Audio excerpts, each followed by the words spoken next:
नबी करीम सल्लल्लाहु तआला अलैहि वसल्लम ने इरशाद फरमाया कि मेरी उम्मत पर कितनी भी दुश्वारी आ जाए, कितनी भी नाचाकियों से गुजरे, कितने भी संगीन हालात आ जाएं, लेकिन ये दीन इस्लाम है, ये हमेशा कायम रहेगा। आक़ाए दो जहां सल्लल्लाहु तआला अलैहि वसल्लम ने इरशाद फरमाया कि एक जमात होगी, मुसलसल एक जमात होगी, वो जो दीन इस्लाम की दिफा के लिए आवाज़ बुलंद करती रहेगी, वो दीन इस्लाम की सरबलंदी के लिए वो कोशा रहेगी, लड़ती रहेगी।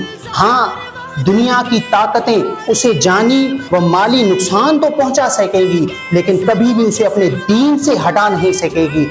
अर्ज की गई कि या रसूलल्लाह सल्लल्लाहु अलैहि वसल्लम वो कौन सी जमात होगी? तो नबी करीम सल्लल्लाहु अलैहि वसल्लम ने इरशाद फरमाया वो जमात अल कुद्स की जमात होगी, वो जमात अहले फ़लस्तीन होंगे कि वो दीन इस्लाम पर कायम रहेंगे। उन इस दीन इस्लाम से क़यामत तक कोई भी मिटा नहीं सकेगा।